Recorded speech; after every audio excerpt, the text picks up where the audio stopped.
Okay. Sorry about that. I'm a moron.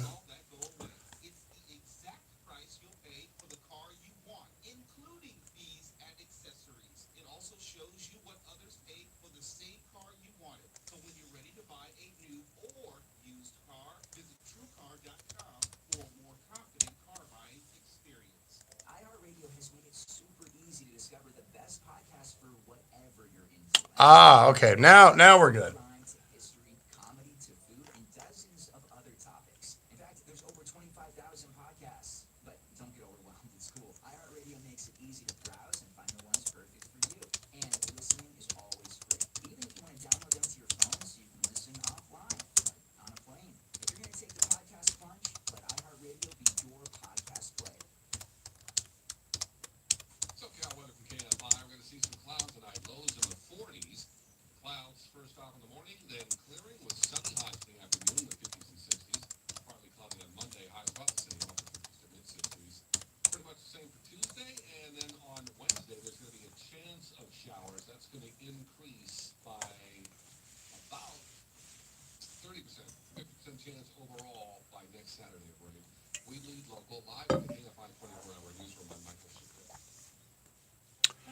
Actually, no. This is my LG, whatever it is, S6.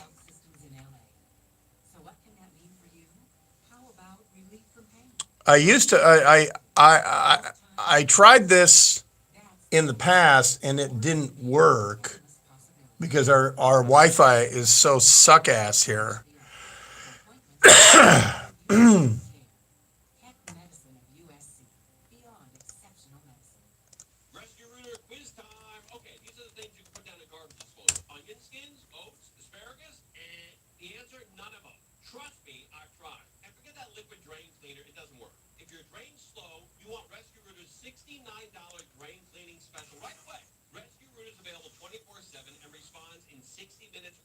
Yeah, I'm all caught up on Fauda. Yeah, I'm all the way. I can't recommend Fauda enough.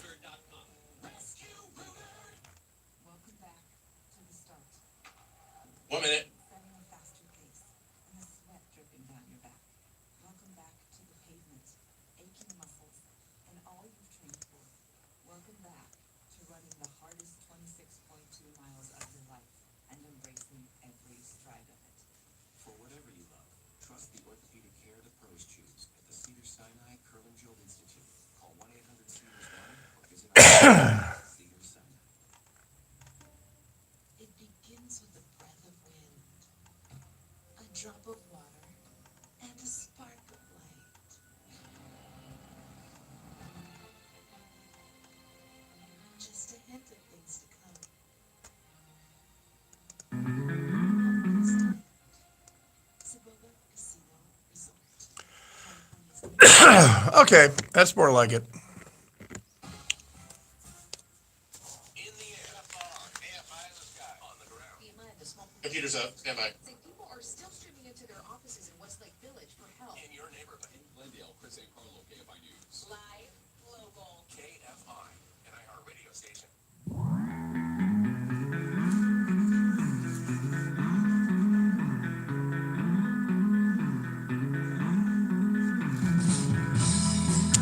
KFI AM 640, more stimulating talk. It is the Dark Secret Place. Brian sits in here until 11. Hour number 3, we'll do a deep dive. A 1956 incident. The the storied Battle of Palmdale in the skies high above the Santa Clarita Valley in downtown LA. We'll get to it. For hour number 3, while the world is melting down really, really hot in Venezuela, and today may have been a pivotal day. There are at least 2 dead. Secretary of State Pompeo has condemned the attacks on civilians in Venezuela perpetrated by Maduro's thugs. He says in a tweet, these attacks have resulted in deaths and injuries. Our deepest sympathies to the families of those who have died due to the criminal acts. 3 hours ago, that was from 4 hours ago, 3 hours ago, Secretary of State Pompeo said, quote, the U.S. will take action against those who oppose the peaceful restoration of democracy in Venezuela. Now is the time to act in support of the needs of the desperate Venezuelan people. We stand in solidarity with those continuing their struggle for freedom. And then 1 hour ago, Secretary Pompeo said Cuban agents are directing attacks on the people of Venezuela on behalf of Maduro. That's kind of a big deal. That's the Secretary of State of the United States accusing Cuba of putting people on the ground committing war crimes, because that is what it is. So there have been some videos that have come out today of guys wearing civilian clothes with pistols trying to break up crowds from within the crowd, and they're wearing full face masks, balaclavas, and all that. And then now, so here's the deal. Venezuela has a pretty large indigenous population of Mesoamericans, the remnants of the first humans there in South America, whether it be the Incas, the Aztecs in Mexico, etc. There's not a large black population in Venezuela, but there is in Cuba, because slaves were in Cuba, but not so much in Venezuela. And so that's what sort of stood out about these guys, these agent provocateurs today, who were breaking up street demonstrations with pistols. They were shooting pistols into the ground or into the air, but usually into the ground. Well, a bunch of them were clearly black, which, like I say, the likelihood of that happening in Venezuela is not very high. And so the Venezuelans have been seeing this, that that Cuba is sending these specialists to help support Maduro, because make no mistake, Cuba wants to see Maduro succeed because Chavez was very generous to Cuba, and Maduro has continued that when they had money to spend. Iran wants Venezuela to succeed with Maduro because Iran has significant influence in Venezuela. They like a Iranian-friendly regime because the Iranians can pay for uranium or not pay for it. But besides the world's largest petroleum reserve, Venezuela also has uranium. And it's almost, in other words, the Iranians can mine uranium with almost no eyes upon them. So they like that deal. And then the Venezuelans, back in December, you remember, I played you that story from RT, where the Russians flew two of their strategic intercontinental supersonic bombers, or Tu-160s, to an island airbase in the Caribbean off the coast of Venezuela, and they signed a deal that they were going to put electronic intelligence aircraft there. They would be flying strategic bombers out of there, and they would even put possibly ground troops there, because this would be a presence in the Western Hemisphere that the Russians haven't had since they had a combat brigade in Cuba during the Carter administration. So the Russians have a vested interest in Maduro succeeding. And how he succeeds is really not the concern. So now we've crossed the Rubicon, as it were, and while some riot police and other Venezuelan authorities have been killing protesters for the past year and a half or 2 years, this is the first time that the world has actually sort of had attention on it. BBC was live, CNN was live, and at these border crossing points, shots were fired, people are dead.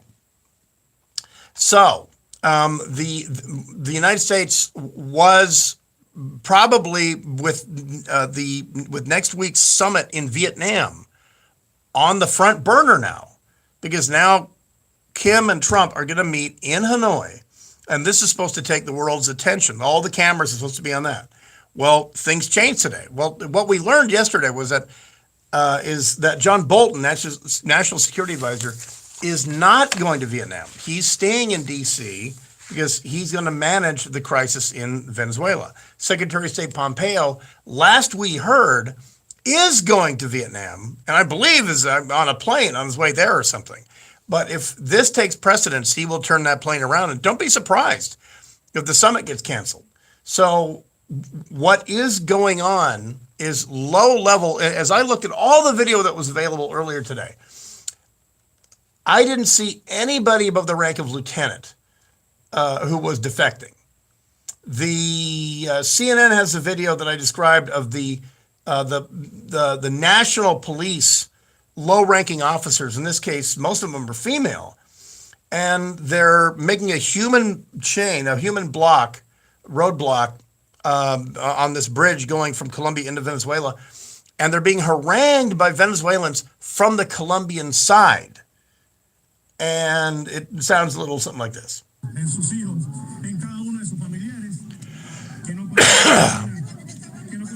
Now the female police have their heads hanging down. They're young women. They're in their early 20s or mid 20s. Every single one of them is crying.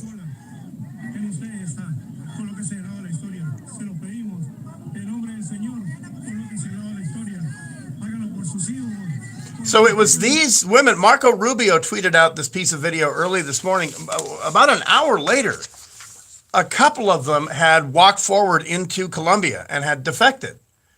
And then we get other National Guard members leaving from their riot control posts, dropping their shields, taking their pads off. They're wearing, catchers, knee pads and shin pads and everything, taking that stuff off and walking into Colombia. And then in the case of a couple guys, they made a public statement. But the problem that I saw was that the highest ranking guy was a lieutenant, was a very young lieutenant. And he described why they defected. He had some senior sergeants with him. But in his statement, he just said, I'd had enough. My loyalty is to Juan Guaido and the whole thing. Meanwhile, in other parts of Venezuela, the National Guard is, according to this video, in the video, they're shooting into the air. The person who posted it said video showing the Guardia Nacional shooting at protesters. I don't see that in this video. I see a guy with an AK firing into the air. What's interesting, and I'll tell you the story when we come back here in a minute, is that they're in a very southern town that is close to the Brazilian border. And it was there yesterday that the Venezuelan National Guard killed two local native Venezuelans, I guess you would call them. In return, they overran the airport. And at the airport, they got a special secret surprise. I'll tell you about that right after this, but it's still unfolding in Venezuela, where it is early Sunday morning. That and more coming up. It is a Dark Secret Place here on a Saturday night. Brian Suits filling in. Here until 11 on KFI AM 640. More stimulating talk. Michael Chappé actually doing the news. I don't know why I said filling in.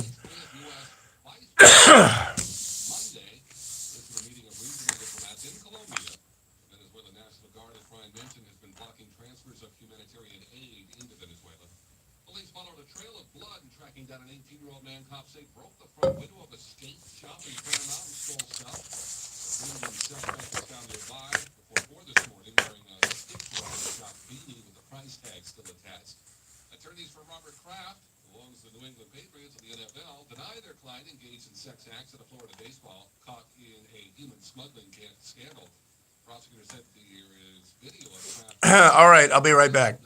So if there's anyone coming in, they're saying, where the fuck is Brian? Tell him I'll be right back. Hey, this is still backwards, isn't it?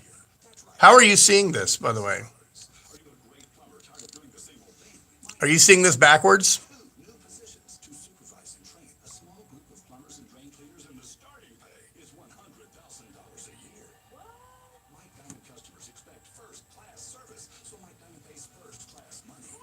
All right, I'll be right back.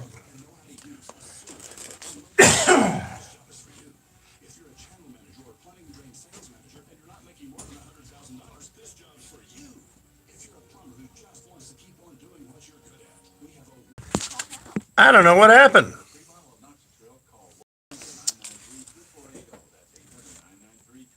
Yeah, how much time? Minute 30.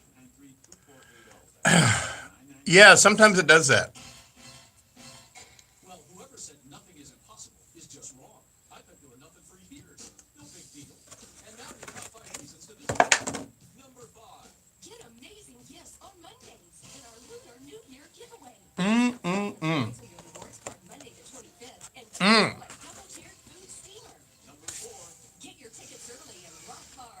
Saturday, March 16th. Free. Stay and buffet. Indulge in a buffet for two at Potrero Canyon, along with your Canyon View room, starting at only $109, Monday through Thursday. Number 2. It's unbelievable. Get your tickets now to Chubby Checker and Frankie Avalon in April. They'll go fast. And the number 1 reason to go to Morocco Casino Resort and Spa. We love all our table game players so much.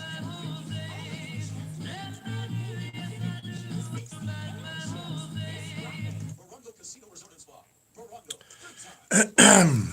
If you're like me, you buy just about everything online. And now you can shop with confidence and even buy your next car online. I did not figure out the food allergy.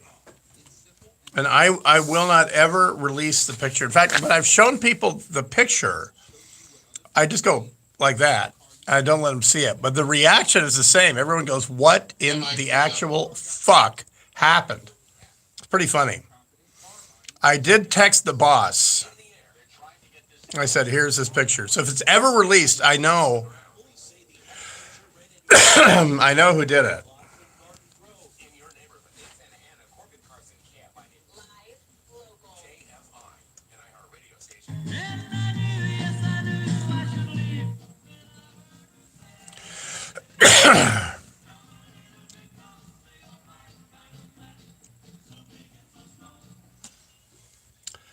KFI AM 640, more stimulating talk. It is the Dark Secret Place. Brian Suits in here until 11. Hour number 3, the Battle of Palmdale from 1956. A real thing. Meanwhile, the Battle of Venezuela is still going on as we speak. Demonstrations are going on across the country. And it's Saturday night. It is a Sábado Gigante in Venezuela. And so crowds are now, according to some reports, are pretty well lubed, and the soldiers, a lot of National Guard are now working on the Saturday night. They're being held on duty, so they're getting tired.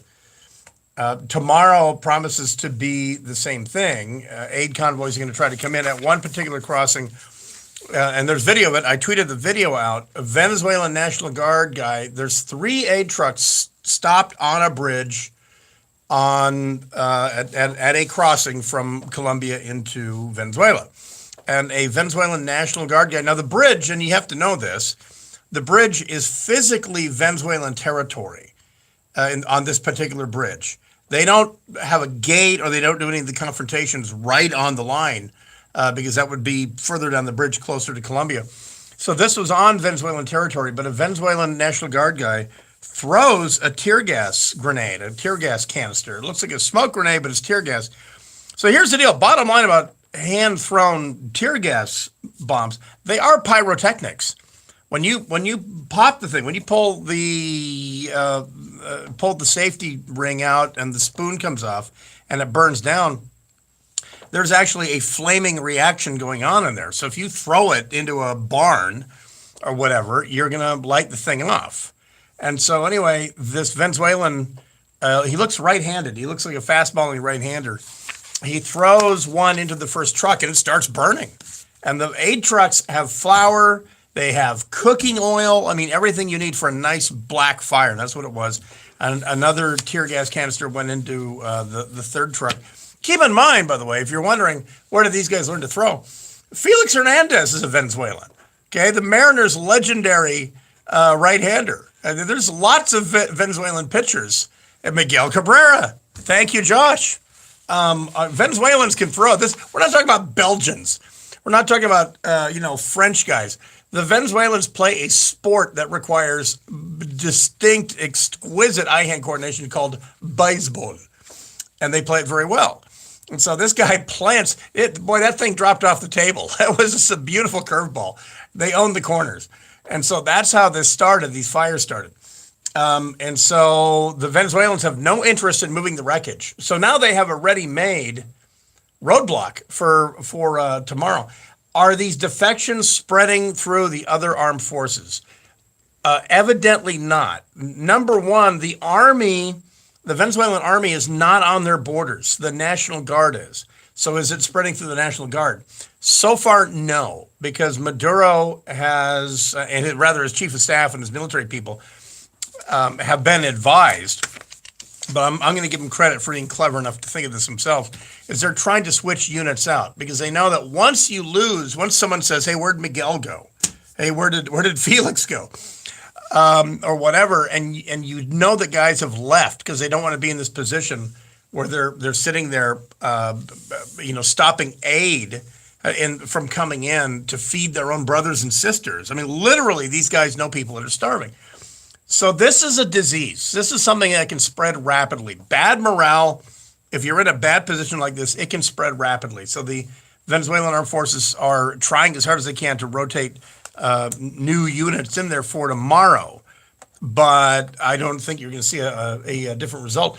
Now, a couple things. The USS Abraham Lincoln aircraft carrier is headed towards Venezuela. You have to plan for those kind of contingencies. If you want to have an effect, then the ship needs to move close to where the effect is going to be. The Venezuelan Navy was active today because they were intercepting an aid ship that was heading into the port adjacent to Caracas down there on the water. Have they been advised to go into international waters and engage an American ship? Probably not. This is one thing that they're doing so far is basically internal policing. So what indicators are there today that this might be a snowball? That apparently the Colombians are counting 24 members of the Venezuelan National Guard who defected today, and 2 or 3 members of police. Keep in mind, that's not 1,000, and it's not 50,000, but it is a start because now rumors are going around, and these guys have smartphones, and they're on Twitter, and they're seeing this, and they're wondering who made the right move today, the guy who got out of this position or me for staying here. So the sun comes up in Venezuela tomorrow around 5 a.m. our time, and we'll see what happens. We do not know if the Secretary of State is going to cancel his trip to Vietnam. I'll see if I can check that out. The aircraft I mentioned earlier, the Rivet Joint U.S. Air Force RC-135W, it is a real-time intelligence gatherer. If that thing is orbiting off your coast, it is recording and people are listening in real time to whatever wireless device they want to crack into, period. It was American contractors that made the cell network in Venezuela. So, I mean, if they can do it here to us, then yeah, you're damn right they can do it in Venezuela. All right, hour number 2, a little bit more in Venezuela, then we'll turn our attention to what's supposed to happen in Hanoi. Is there really a world where there's a denuclearized North Korea? This is the second time Kim and Trump meet face-to-face, and it's supposed to dominate the news next week. But it has a lot of competitors, a lot of counter-programming. All right, back for hour number 2 of the Dark Secret Place right after this. KFI AM 640, more stimulating talk.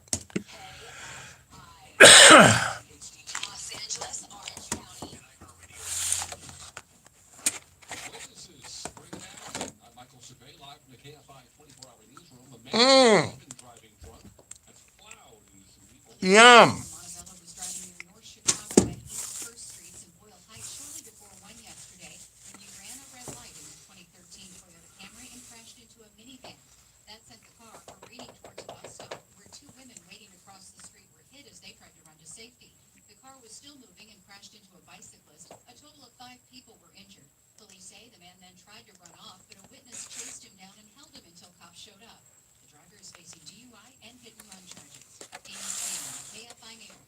No, nobody defected with a weapon today, which also is kind of significant.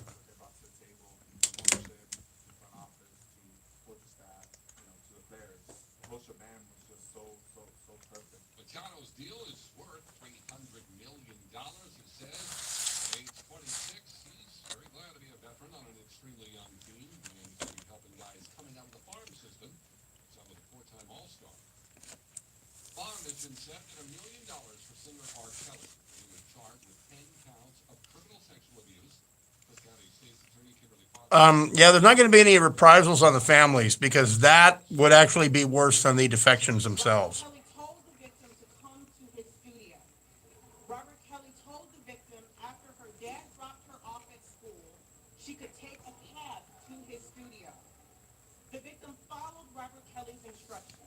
Kelly's lawyer says his client is a rock star and doesn't have to have non-consensual sex. For bail, Kelly needs to come up with $100,000 or he's going to remain in jail until he's tried on the allegations and take back the 1998. Republicans in California looking for a path forward as they meet in Sacramento this weekend. Democrats swept all statewide races and picked up 7 seats in the House in November's election. Former state lawmaker Travis Allen says they need to win back voters by sharing their vision. Not just to end the high-speed rail, but to bring water to the Central Valley, to lower our taxes in the state, to secure our borders, to demand that we have better schools and safer communities. These are the values of the California Republicans. Allen is running to be the new chairman of the party.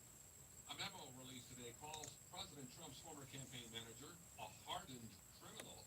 ABC's Tara Palmieri says the judge got a first look at the sentencing memo yesterday. Special counsel Robert Mueller's office filed an 800-page sentencing memo for the president's former campaign manager, Paul Manafort, claiming he repeatedly and brazenly broke the law for over a decade, even while on bail. Prosecutors did not, though, recommend a specific sentence to the judge. It's going to be Oscar's big night tomorrow. KTLA Entertainment Rubin says the show's going to be hostless. On Monday, we're going to talk about whether that was the greatest idea ever or the worst idea ever. Mullen says they will open with Queen. He told the Tim Conway Jr. show Christian Bale is the front runner for Best Actor for playing Dick Cheney in Vice, but he's not on board with Best Picture nominee Roma. Everyone says it's absolutely locked to win. I think it doesn't win. Sam says he doesn't think voters are ready to crown a Netflix film. Aaron Bender, KFI News. Crashing Boyle Park on the 5.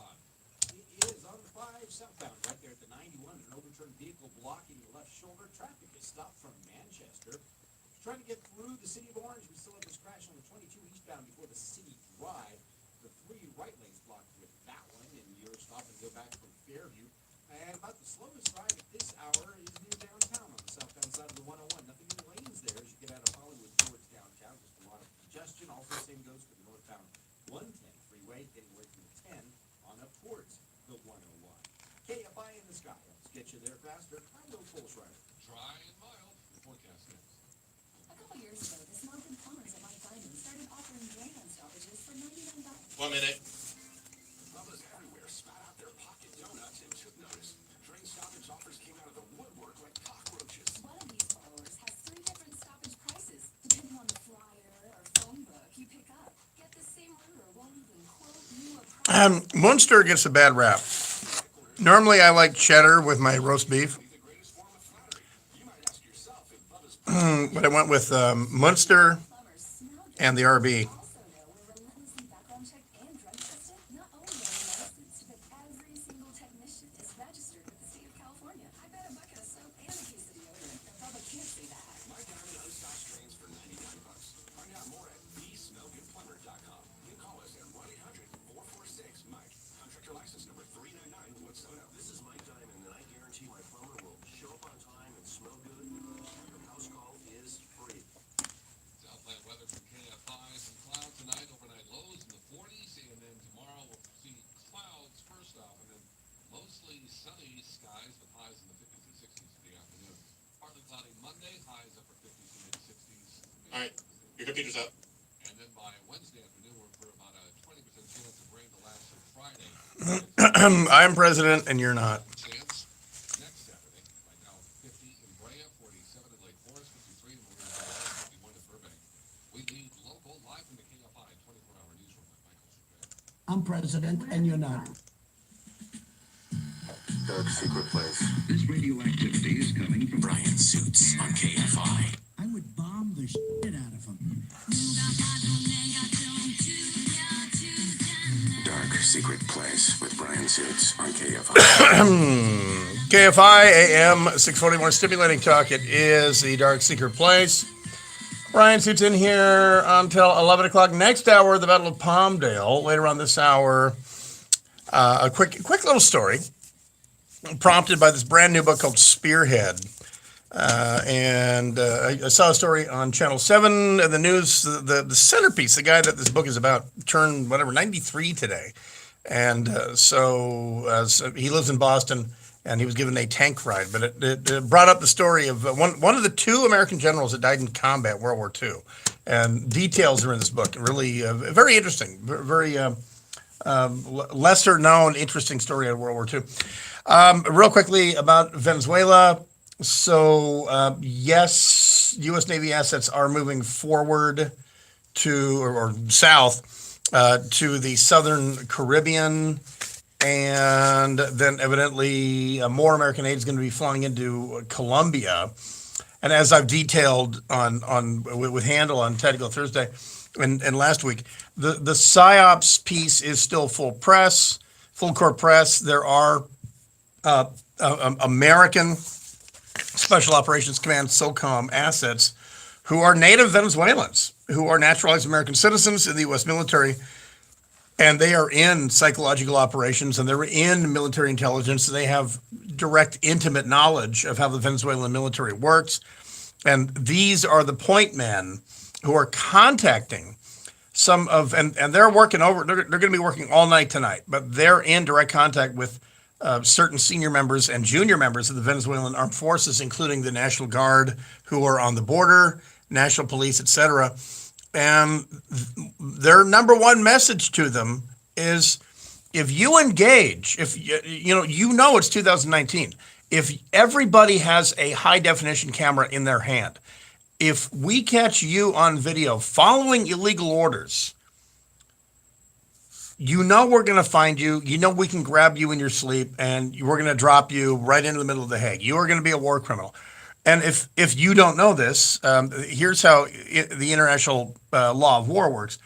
Whether or not your country signed the first, second, third, or fourth Geneva Convention for the law of land warfare doesn't matter. It still applies to you. And if you order your military or your paramilitaries, your national police, whoever, if you order people who are actually under the rubric of the law of war to do something against the law of war, like fire on civilians, intentionally target civilian individuals or buildings with lethal force, then you get your own trial in The Hague. And you cannot stand up and say, we don't recognize the Geneva Conventions. The Serbs tried that. That's already been tried. That doesn't work. That defense doesn't work when you're actually there in The Hague on trial for war crimes. You can't say, I don't recognize it. Try it at LA. Try it at your next speeding ticket. I don't recognize the city of Glendale. Try that. Doesn't work. You're better off being that one idiot Serb who chomped on a poison pill and dropped dead. So they're being told that. They're saying, doesn't matter what the Iranians are telling you. Doesn't matter what the Russians are telling you. When we catch you, or when your own people grab you, if you don't have a jet and a sack of cash waiting, then you're going to be on trial for a war crime. And by the way, you're wearing the uniform of your country. You're representing your country. If you have an ounce of honor in your ball sack, you will not do this. You will not fire on civilians. You will join a very scummy fraternity if you do that.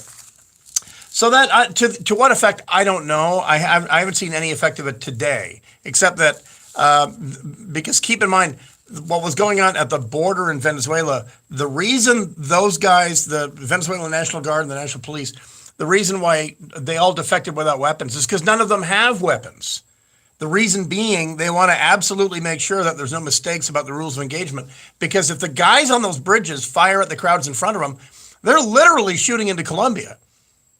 And so they're trying to avoid that. Oh, by the way, Maduro canceled diplomatic relations with Colombia earlier today. Then evidently they're going to do this with Brazil as well. If your mind's eye can't picture Venezuela, then let's do this. South America is basically shaped like a slice of pizza being held by the crust, right? And on the top of the crust, from left to right, you have Ecuador, Colombia, Venezuela, and then Guyana. And Venezuela takes up a big part of the north shore of the pizza of South America.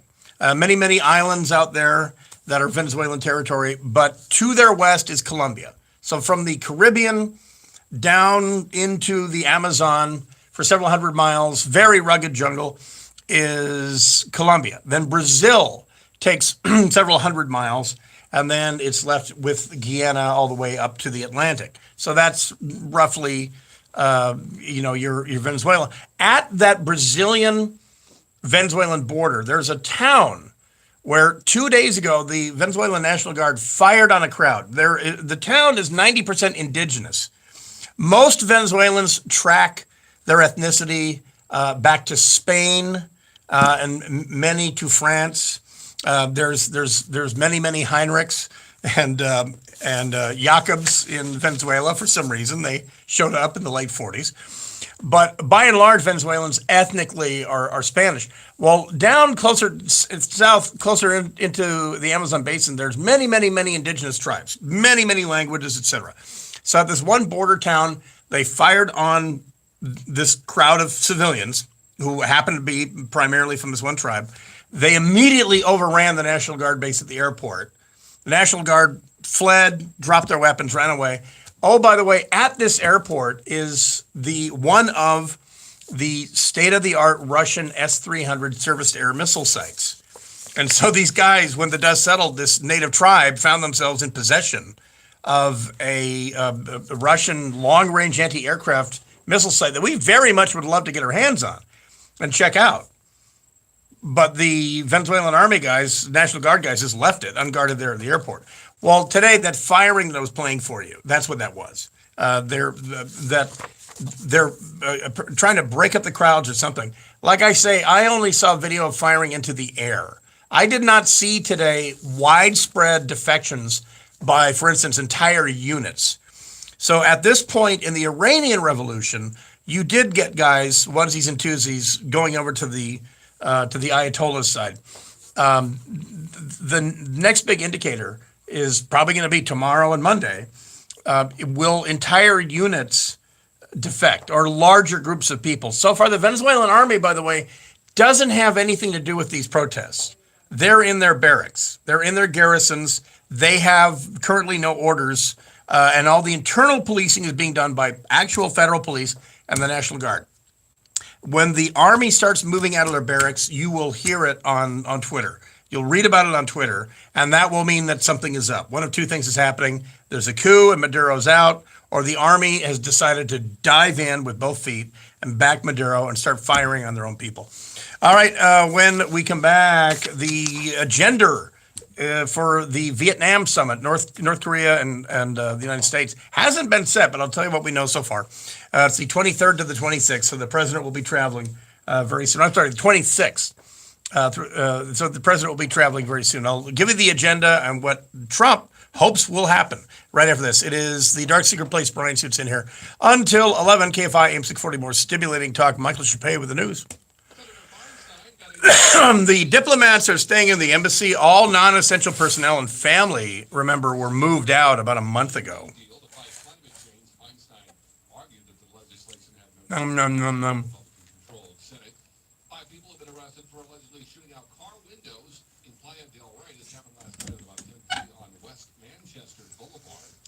Customs and Border Protection says President Trump's 8 border wall prototypes are going to be torn down in a way for a secondary barrier separating California and Mexico at the southern border.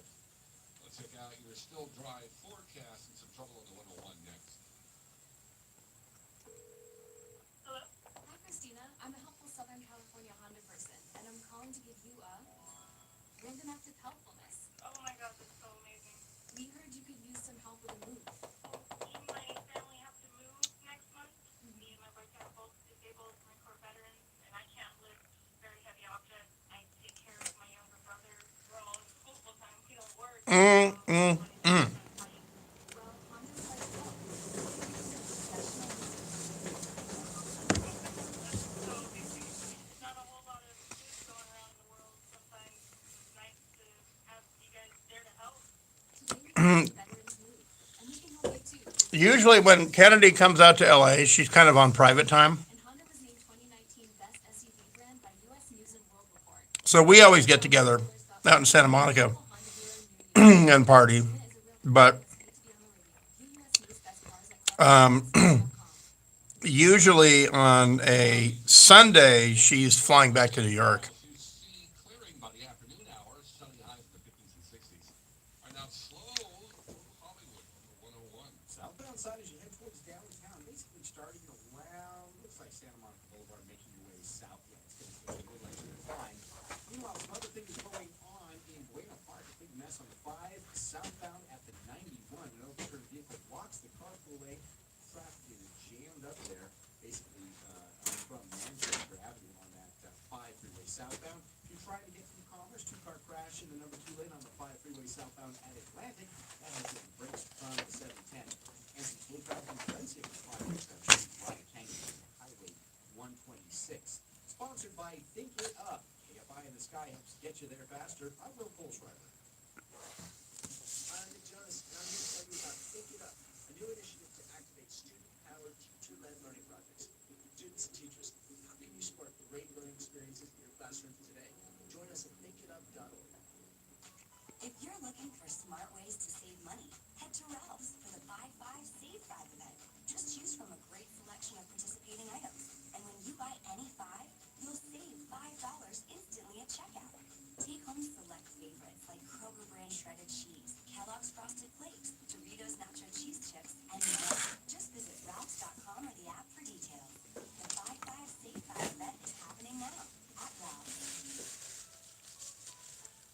Anyone can deliver a box of groceries, but when you go to the stores, only Ralphs Yummy sandwich. fresh food and quality products you already know. And Ralphs makes it easy with delivery in as little as 1 hour and shipping right to your doorstep. So go ahead, place your order online and check out while you're chilling. Shop online with the Ralphs app or at Ralphs.com. Any bumper suggestions? Only 69 cents. And fresh boneless chicken breasts are just $1.67 a pound with your rewards card. Fresh food, low prices at Ralphs. Rescue Rooter quiz time. Okay, these are the things you can put down in garbage disposal. Onion skins, oats, asparagus, the answer, none of them. Trust me, I've tried. And forget that liquid drain cleaner, it doesn't work. If your drain's slow, you want Rescue Rooter's $69 drain cleaning special right away. Rescue Rooter's available 24/7 and responds in 60 minutes or less. $69 drain cleaning special, dial pound 250 and say rescue. Pound 250 and say rescue. Or go to rescuerooter.com. Rescue Rooter! Save up to 80% by buying Factory Direct. The jewelry exchange manufactures and imports diamonds direct. We have the lowest prices anywhere. Diamond prices have dropped and never been lower. Half-carat diamond solitaires are $2.99, 1-carat $5.99, 1.5 $13.90, and 2-carat $19.90. The jewelry exchange has thousands of GIA diamonds at the guaranteed lowest price. You won't find a larger selection or lower price on GIA diamonds anywhere. Certified 1-carat diamonds now just $17.90, 2-carat down $58.90, and thousands of designer mountings starting at $199 set while you watch. 1-carat 3-stone rings are $6.99, 2-carat $19.90, 3-carat $39.90, and 1-carat studs are just $3.99. Abbronzate tutte chiazze, sono le luna che prendono il sole, ma ce n'è una sola. Don't miss these deals. The jewelry exchange in Tustin, 714-549,000, 714-549,000, or jewelry exchange. Purpose Nail works when you have a cold sore, and works when you If you haven't tried this for cold sores, Purpose Nail penetrates deep to treat cold sores. It really works. I apply it as soon as I have one. Purpose Nail protects against certain triggers caused by the sun and cold, with added SPF 30 protection. I use it in the winter and in the summer to help protect against flare-ups from sun damage. Purpose Nail works when you have a cold sore, works when you don't. Geico presents unhelpful home improvement how-tos. A slippery bathroom floor. If you are a military history geek, this book, Spearhead, is actually about the unit in the 3rd Armored Division that got the first Pershings, first M26 Pershings, which is what these guys are in. And this dude here was a gunner. And he was just a real dead-eye gunner with the Sherman 76. But then the Pershing brought the 90 millimeter to the battle. There's a very famous piece of video from World War II where the Pershing is dueling with a Panther in the city of Cologne. And this is the guy who was gunning that Pershing. So far, I'm just fascinated by this book. Spearhead by Adam Makos. Pershings were not diesel. We did not You know, even the M46, we didn't get into diesel until the mid-50s. It was fucking stupid. The Germans, no one used diesel in armored vehicles in World War II. Even the goddamn T-34, the T-34-85. I can't imagine driving a gasoline power combat vehicle. It's astounding to me. You know, don't get me wrong, diesel will burn, but it has to, reach a pretty high temperature. It buys you a couple seconds. That's what diesel does. Whereas gasoline, yeah, Sergeant Smith, Jackie Chan.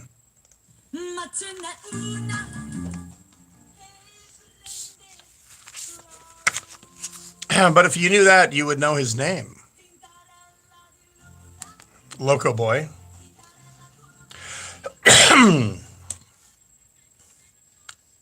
I love Spanish. KFI AM 640 more stimulating. Talking is a dark secret place. Brian suits in here until 11. Next hour, the Battle of Palmdale from 1956. Well, the summit, the second summit between Donald Trump and Kim Jong-un is going to be kicking off any day now. It'll be the 26th, but Kim is already en route. If you don't know this, his dad, Kim Jong-il, did not like flying. And if your choice was Air Koryo, the North Korean national airline, or walking, you walked. I mean, I don't blame them for not liking flying. But what he had was an armored train. And Kim Jong-il would move around North Korea by train. North Korea is not a huge country, but how would you, if money was no object and you ran California, how would you go to Reading? You'd fly. How would you go to Oroville? How would you go to Mendocino? How would you go to Sacramento? You would fly. Like Schwarzenegger did every day for 8 years, dropping his blue ice on Modesto. Well, in North Korea, Kim Jong-il took a train. And North Korea is not flat as a pancake. It wound around and through tunnels and the whole thing. He's passed this nasty habit onto his son. And Kim Jong-il didn't have just a train. He had a super long armored train. And I really, it's hard to describe, except if you've ever seen Dr. Zhivago, then you know right before the intermission, and that's like halfway through the movie. If you're streaming it, I think it still streams the intermission because there's an orchestral break. But there's a Russian communist, a feared official, a terrifying enforcer called Strelnikov, and he zooms around Siberia in this armored black train with a big red star, and it's almost a character in the movie. It certainly is in the book, Dr. Zhivago. And that's the best way I can describe Kim's armored train, the Kim family's armored train. It's shiny dark olive with a yellow stripe. It is an armored locomotive, the kind of which we haven't seen since the 50s in this country. And it has troops on board. It has anti-aircraft guns. It has hidden large caliber tank guns. I mean, it's not just an armored train. It's an offensive train. I mean, in other words, they can return fire. Well, anyway, here's his plan. He takes the train out of Pyongyang north into China. That's done. Apparently, early this morning, the train crossed into China, and then he's going to go all the way through China to Vietnam. That's where we are a little confused on how he's going to get there. But anyway, North Korean leader Kim Jong-un's armored train. And by the way, I will pause after I say this name so that you can all make silly junior high jokes. His armored train has arrived in China in advance of the second summit with U.S. President Donald Trump. The train arrived, wait, I got to get ready for this. The train arrived in the border city of Dandong, local time 1 o'clock today, according to South Korea's Yonhap news agency. The train's crossing into China follows days of speculation over Kim's travel plans. Dandong, that was my club name. There you go.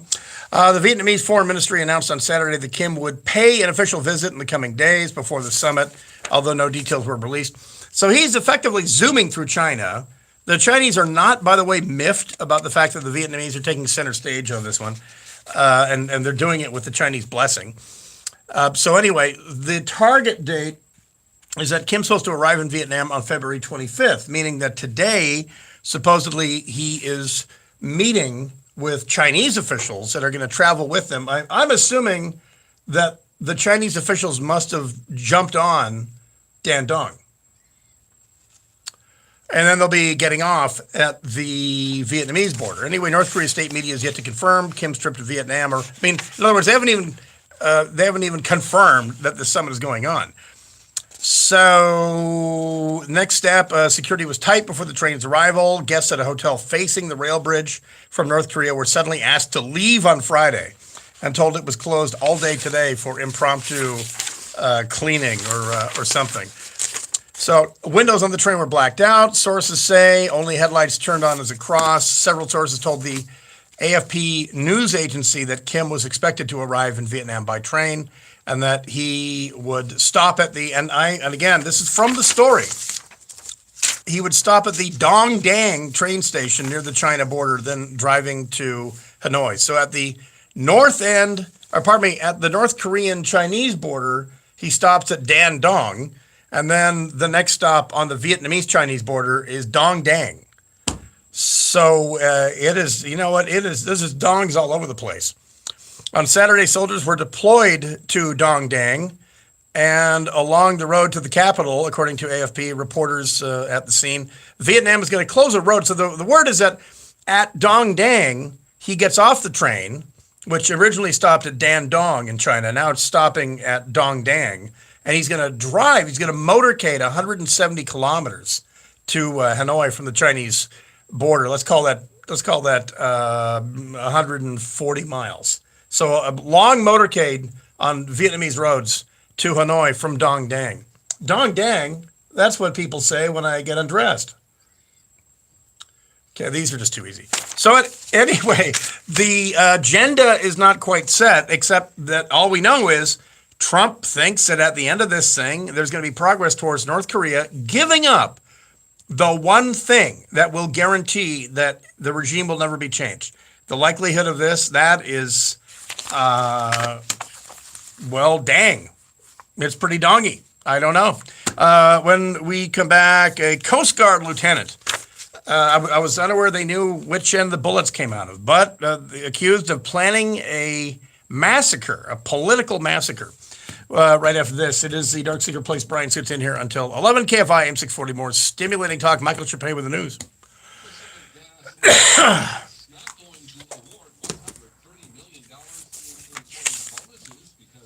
See, I'm not kidding.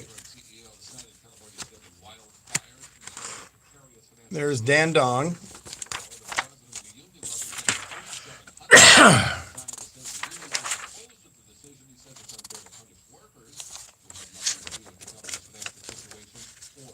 And there is Dong Dang. Actually, if you know your World War II history, you know that there was an incident when the Japanese occupied French Indochina. There was an incident on the Indochina-Chinese border at Dong Dang. And FDR was told about the incident at Dong Dang.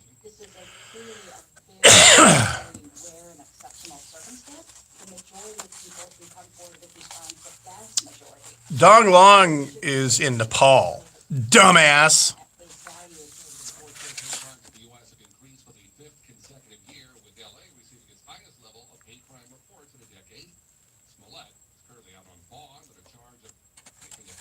Pinky out. A 767 cargo plane has crashed into a bay just east of Houston. Alex Stone says the plane dove into the water and officials are not expecting to find any survivors. It was an Atlas Air flight, a Boeing 767 cargo plane that was flying from Miami to Houston. It was descending over Trinity Bay east of Houston when something happened and the plane went down. Radar indicates the plane was descending normally and there was no severe weather in the area. The field in the bay stretches 3/4 of a mile. Clark Gable's grandson has been found dead in Texas. Clark Gable, third was an actor, model, and television host. Commentator Gable's fiance found him unresponsive in bed yesterday. He was 30 years old. Crash clearing now on Riverside on the 215. Yeah, this was a bad one earlier, but the good news here is 215 southbound of Columbia. It looks like all the debris from that crash has been cleared. It was causing a big delay, at least a quarter of a mile. In Burnham Park, though, not such great news. Southbound side of the 5 at the 91, an overturned vehicle blocks the carpool lane. You're slowed back from Ornsthorpe Avenue. KFI in the sky helps get you there faster. I'm Will Goldschreiber.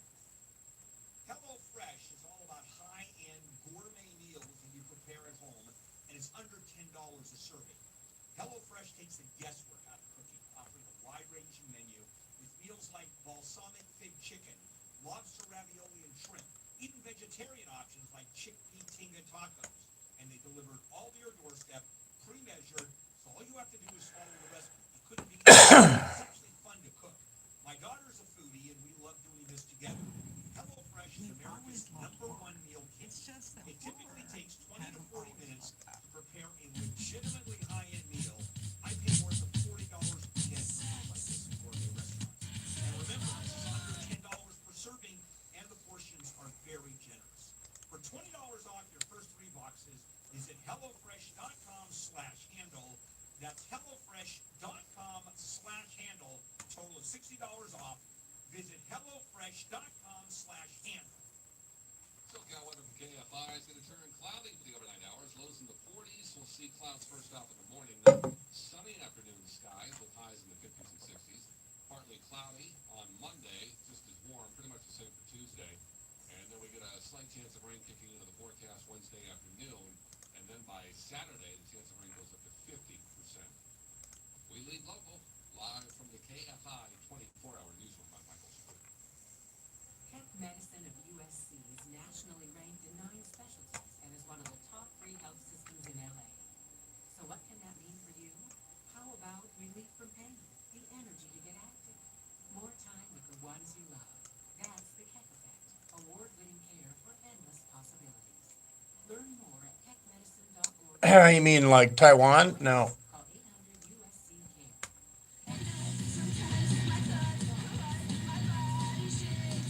Commit to a healthier you, inspired by your genes with 23andMe. Order your Health Plus Ancestry DNA kit at 23andMe.com and learn how your genes can impact your health and more. Explore over 125 personalized reports on things like muscle composition, caffeine consumption, your likelihood of being lactose intolerant, and more. Commit to a healthier you, inspired by your 1 minute. at 23andMe.com/explore. Order your 23andMe Health Plus Ancestry DNA kit at 23andMe.com/explore today. I was a 10-year-old boy for my dad while he worked on an air conditioner for a customer. His name was Duncan Goodrich. He didn't talk much, but there's a certain kind of magic that happens when a son holds a flashlight for his father. I held his hand and quiet. Dad talked to me while he worked. He said, "One person needs help. One person needs help." He said, "Always do the right thing. Always do what's right." He said, "Get one promotion. Nothing else will come close." That was the first night I held the flashlight for my dad, but it wouldn't be the last. Dad's every time he handed me that flashlight, I'm going to play Happy Monday's version of Staying Alive, which maybe you've never heard before. Gettle, Goettl. But I can't play it over YouTube. You can count on it. All right, computer's up. Stand by. Do the right thing always. No one knows air conditioning like Gettle. Goettl. Contractor license number 347. So you'll hear it on KFI, but you're watching the stream. In your neighborhood, in Glendale, Chris A. Carlo, KFI News. Live, local. KFI, an iHeartRadio station.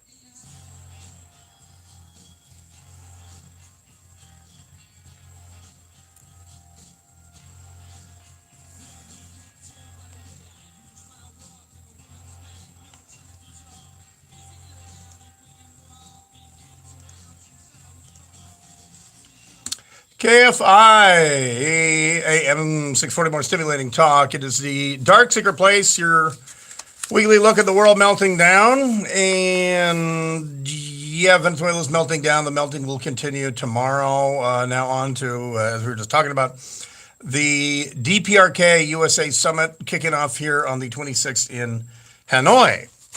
And so there has not been a lot released agenda-wise, probably because that's not how this particular president operates. Normally in nuclear summits from the 70s and the 80s and the 90s, that the United States and the Soviet Union / Russia spent months arguing about the agenda. And then the agenda was set. This is before the summit even started. Then the agenda was set. And then we tried sticking to the agenda. Then we found out early on in the 70s that for the Russians, straying from the agenda was on the agenda. And we would say, wait, we just spent a year firming this thing up. I mean, down to the hour. And now you wanna stray from this? You guys were the ones who went to the wall on this crap. We found out that's the way they operate. So I don't know if that is informing the Trump administration or not, but it really seems to me that this is a reflection of Trump himself, that he doesn't like being stuck to an agenda, to a schedule like that, and that he really does anticipate getting to Hanoi and speaking one-on-one with Kim about denuclearization. And this is part of the problem that I don't know that he has been told or he's internalized this, but he's dealing with a guy who has finally grabbed the brass ring. His father told him before he died, look, you're taking over, and your number one job, and this includes if you have to starve people, if you have to clean out the top drawer of all these old men in uniforms, whatever you do, you gotta perfect the H-bomb and you gotta put it on a missile that can reach America. Until you do that, you're a target. You know, I bought you time in 2005 by speeding up, and lives were lost. Corners were cut, but I wanted a nuclear test by 2005. We got it. That bought you time. Okay, I'm going to die now. Blip. So Kim Jong-un has, continued full speed ahead with the ICBM program and the whole thing. I heard Mo Kelly's interview with Julian Castro, the Democratic congressman, former Obama cabinet member, mayor of San Antonio. And Mo asked him about, what about the Trump administration's approach to North Korea? And he didn't give Trump any credit for at least, meeting with Kim and maybe moving the conversation, if that's actually what's happening. But he said, I would try, as president, I would try various avenues, but whatever it took, we have to prevent. This is what he said. And you can listen back to Mo's interview with Julian Castro. He said, but whatever we do, we have to prevent North Korea from getting a nuclear weapon.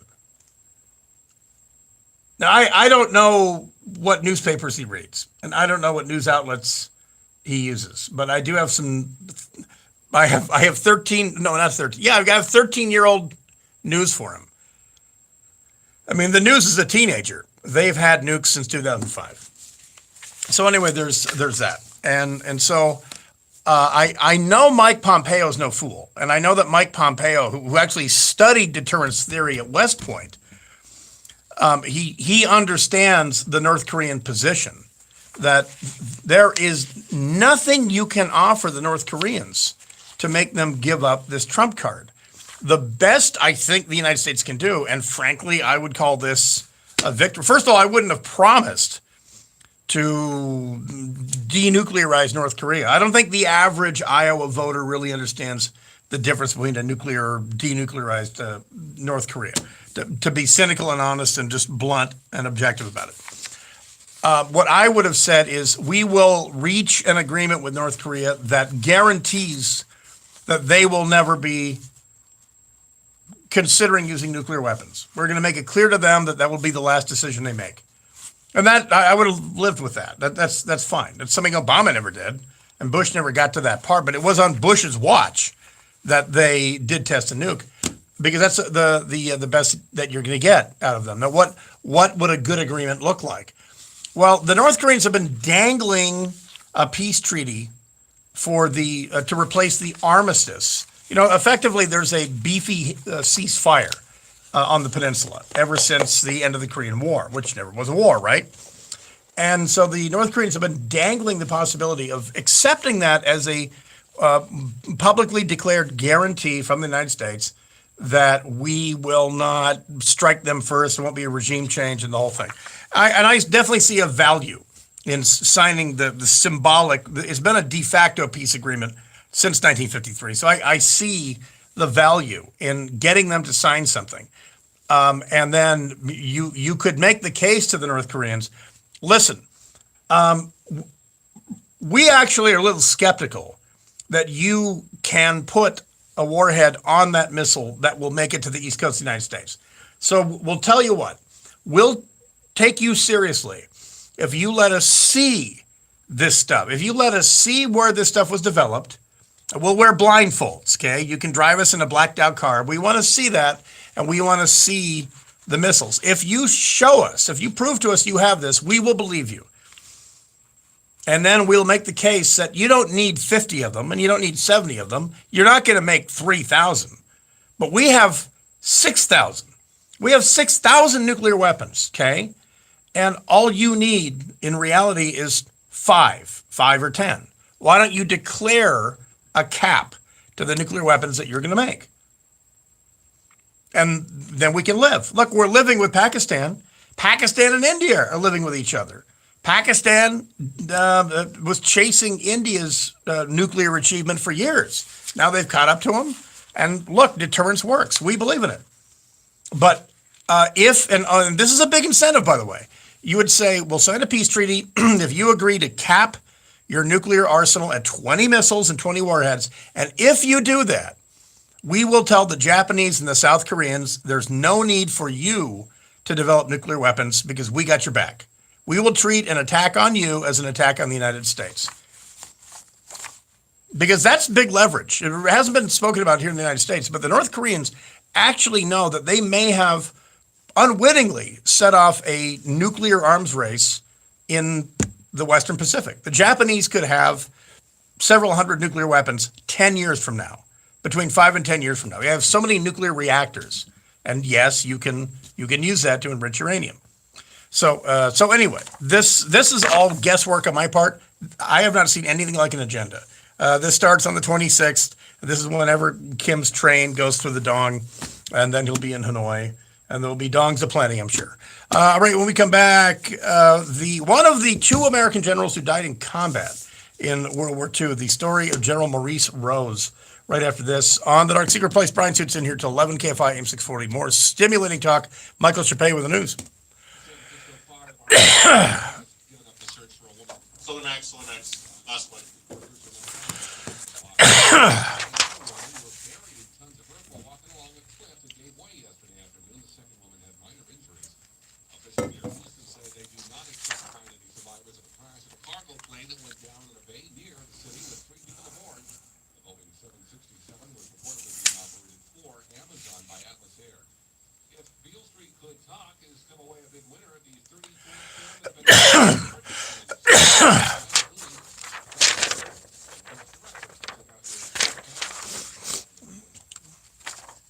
Hey, Brian Suits here for SolarMax. Today's of those government freebies and power utilities teaming up to give you a total of about 35% savings on solar panel installation. Those are over, they're done.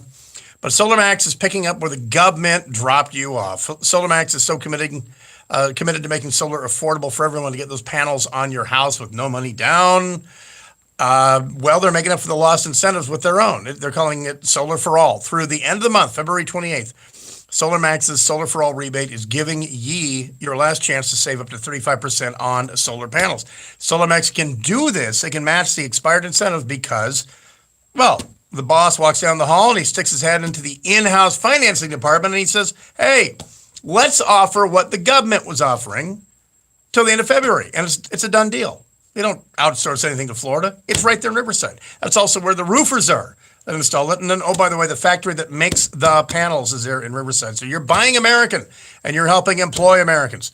So SolarMax is the only place that you'll get the Solar for All rebate because they can do it. This is your last chance.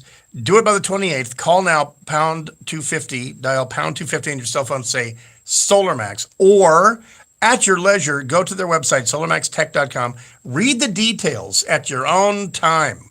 Check it out. Do this. You start saving money immediately when you get those panels on, and the switch is flipped. Subject to credit approval. CSLB number 972048. Overnight lows tonight in the 40s, mostly cloudy, even into the morning tomorrow, and then clearing for the afternoon. Sunny highs in the upper 50s to mid-60s tomorrow. Crashing downtown LA, this is on the 101. Southbound side of the 110, crash blocking the right lane there. You're stopping to go back from Benton Way. The earlier problem in Royal Park was pretty good. 5 southbound at the 91. It was an overturned vehicle. It's out of there, but still seems like it's slowing. In San Bernardino, we had a crash on the 215 northbound before Orange Show Road. A crash blocking the left lane and the 2 right lanes. You're stopping to go back from 10. And don't forget, we have Highland Boulevard shut down both directions between Highland and Orange. All for the Oscars. It should reopen early next week. Sponsored by Mothers Against Drunk Driving, KFI in the Sky helps get you there faster. I'm Will Colschreiber. For victims of drunk and drug driving, our grief is unique, but you are not alone. MAD is here to help. Call our 24-hour victim helpline at 877-MAD-HELP or visit mad.org. That's MADD.org. Contractor license number 399170. Are you a plumber? Would you like to make $100,000 a year? $1,000. Are you a great plumber tired of doing the same old thing? My Diamond Plumbing has created 2 new positions to supervise and train a small group of plumbers and drain cleaners, and the starting pay is $100,000 a year.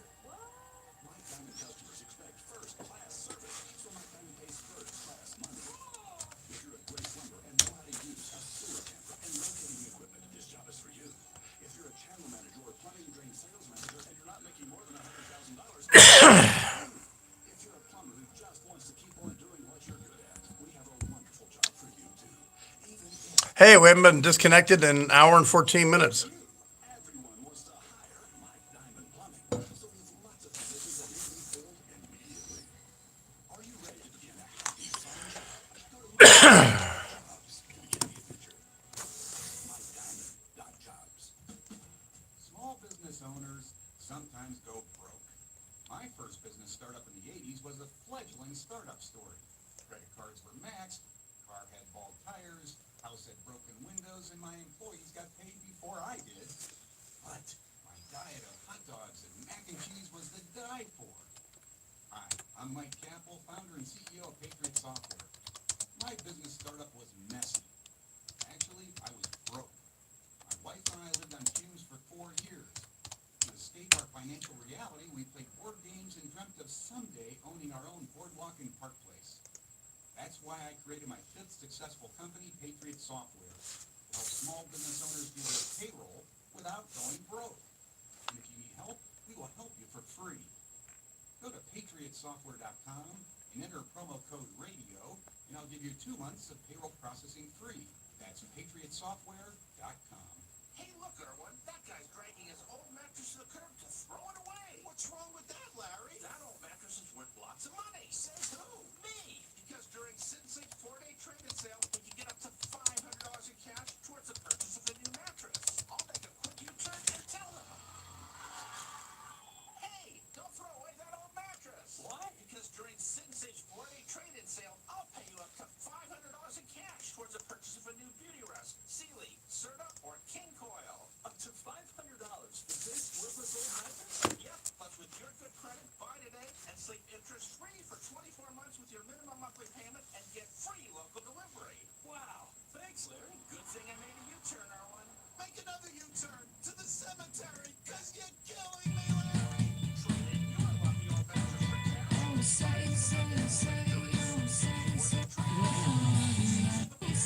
1 minute.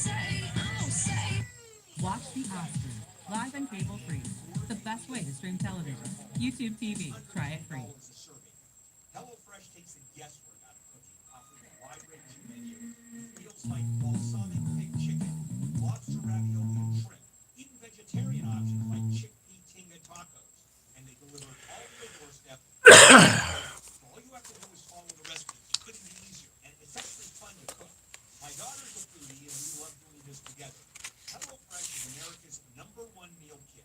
It typically takes 20 to 40 minutes to prepare a legitimately high-end meal. I pay more than $40 per head for meals like this in gourmet restaurants. And remember, this is under $10 per serving,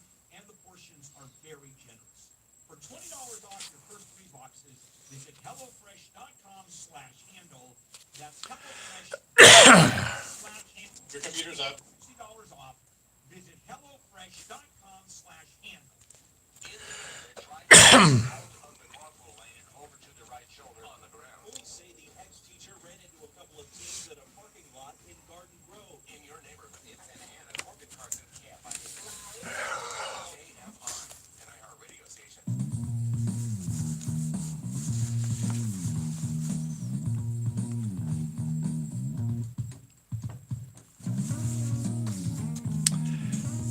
KFI AM 640, more stimulating talk. It is the Dark Secret Place. Brian sits in here until 11, Ulf hour in German.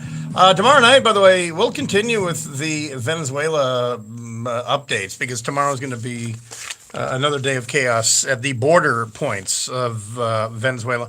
Also tomorrow night, the Oscars will happen. Like I give a shit.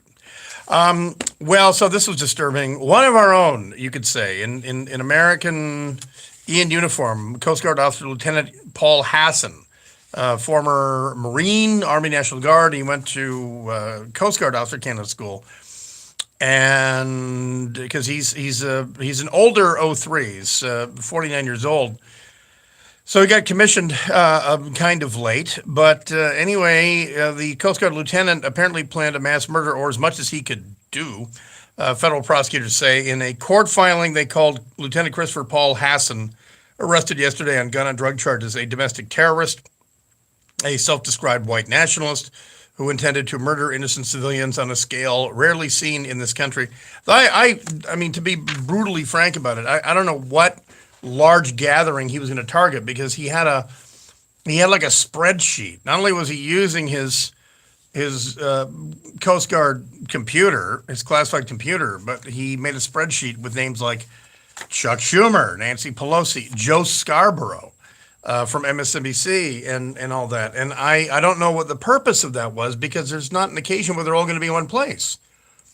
And then even if they were in one place, what was he going to do with semi-automatic AR-15s? I looked at the picture. Maybe you've all seen it too. Shotguns, hunting rifles, 3 AR-15s, and a couple boxes of ammunition. If that's an arsenal, then don't go to my storage locker, which is okay. It's out of the state. I'm not worried about it. But just if that's an arsenal, then 3 AR-15s. I mean, anyway. So Coast Guard, by the way, they're not directly in the Pentagon system, because, of course, Coast Guard is part of Homeland Security. Coast Guard in peacetime is never part of the Pentagon. Prior to 9/11, prior to the creation of Homeland Security, of course, the Coast Guard was part of the Department of Transportation. But in time of war, the Coast Guard is absorbed into the Navy if war is declared by Congress, right? Otherwise, it can be seconded. That's why there's Coast Guard patrol boats in the Persian Gulf, and all that. So anyway, there he was on their equivalent. There's 2 computer networks for the Pentagon. One is called SIPRNet, SIPR, and it's classified. It's theoretically firewalled, and you don't pull a read-write CD and out of one of those and send it to Wikipedia, unless, of course, you're Chelsea Bradley Manning or whatever. There's another less classified computer system called NIPRNet. So if you are deployed and you want to use military Wi-Fi, military internet, you have to hand it to a tech who scrubs your laptop and then puts a little green sticker on there that says classified. And green is for NIPRNet. So this guy was on a system that the Pentagon, or that the U.S. government is reading, and he's sitting there searching for Nancy Pelosi. Where can I find Congress people eating in restaurants and things like that? They went into his internet history and found writings such as, quote, "I am dreaming of a way to kill almost every last person on the earth. I think a plague would be most successful, but how do I acquire the needed Spanish flu, botulism, anthrax? Not sure yet, but we'll find something," close quote. And note to self, want to kill every human being on earth. Quote, "I'm a longtime white nationalist, having been a skinhead 30 plus years ago before my time in the military." He studied the writings of Anders Breivik, the Norwegian far-right guy who killed 77 Norwegian kids in 2011. 88 to 93, he was a Marine, served about 2 years in the Army National Guard. So I sensed that this guy had a break in service for a while. But so anyway, just because his tradecraft was so idiotic, I don't really. I think his level of guilt is probably going to be pretty significant, but level of concern on this guy, not real big for me. I'd be more interested in, was he working with the team? Well, tell you what, I'll do a separate YouTube video tomorrow. If you go to unsheepyourself.com, you can access my YouTube page, like I'm streaming right now. But really, really good book called Spearhead by Adam Makos, Makos. And in it, he details how the one of two American generals in World War II who was killed in combat was a really interesting fellow by the name of Maurice Rose. He was Jewish, an ROTC officer, really tall guy, dynamic leader, who seemed to almost intuitively understand armored warfare, very successful combat leader in World War II. And what eventually killed him was that the guy literally led from the front. And on March 30th, 1945, with the war just about a month away from ending in Europe, if you know anything about the German army, you know that the only thing more dangerous than the German army advancing is the German army retreating. And this was very frustrating to all American soldiers on the ground in the last month of the war. The war was lost. It was really clearly, obviously lost. Why did the Germans keep fighting? Because they just became devils. And it was in a German ambush on March 30th as the commander of the 3rd Armored Division, Maurice Rose, was killed after he survived in ambush, but then literally ran into a German tank. And the German tank commander instructed them to disarm. They dropped their gun belts, put their hands up, and the German tank commander killed General Maurice Rose from the turret of his tank with a submachine gun. And he was one of two generals, American generals, to die in World War II. Really, really interesting story. But the book Spearhead is about a guy featured on Channel 7's news. If you watch their news tonight at 11, you'll see the story about Clarence Smoyer turning 93 in Boston and getting a ride around Boston in a Sherman tank. The book is about him and his experience in the last months of the war. Really, really, I'm only 100 pages into it, and it's just absolutely fascinating from a perspective I've never seen. All right, next hour, 1956, Los Angeles was ringed with surface-to-air missiles. You can see them if you go to the end of Mulholland in the Santa Monica Mountains. There's a park there, and all these old buildings are still intact. They're up above Newhall. There's one in Porter Ranch. And they're all accessible, and they are remnants from the Cold War. Well, we also had interceptors at Oxnard Air Force Base and at LAX and at Palmdale and here in Burbank to stop a Russian bomber assault in Los Angeles, which was a prime target with all the high tech and everything. Well, one day in 1956, two fighters had a far, far different target, and this led to the Battle of Palmdale, as it was known. I'll tell you about that next hour. It is the Dark Secret Place. Brian Suits in here till 11, KFI, AM 640. More stimulating talk. Okay, my battery's dying.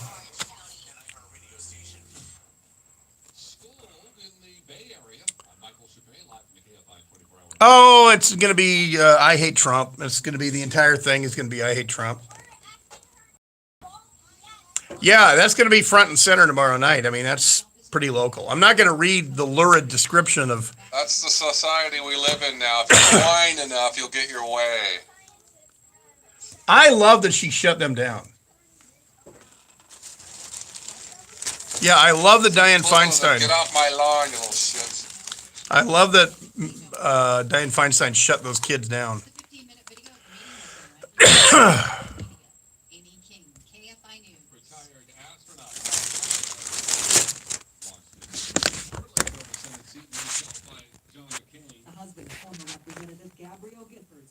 Pushing for what he calls common sense gun control. Gifford survived a shooting while she was in Congress in 2011. Kelly has not... All right. My battery's dying. So I don't know, it's auto zooming. What's going on? Oh no, this freaks me out. I'm freaking out, man. Democratic Congresswoman Lucy McBath says she is pushing for common sense gun legislation. Well, I didn't spoil the book. The book is not about General Rose getting capped. The book is about this guy. So, spoiler alert: General Rose gets killed. McBath is urging lawmakers to throw their support behind H.R. Whitewater Checks Act 2019 because the legislation will mandate background checks. Yep. All right. So I'm out. I'm outie for tonight, A boy's been killed in a and we will rejoin this tomorrow for the Oscars. So until then, I'm outie Q7.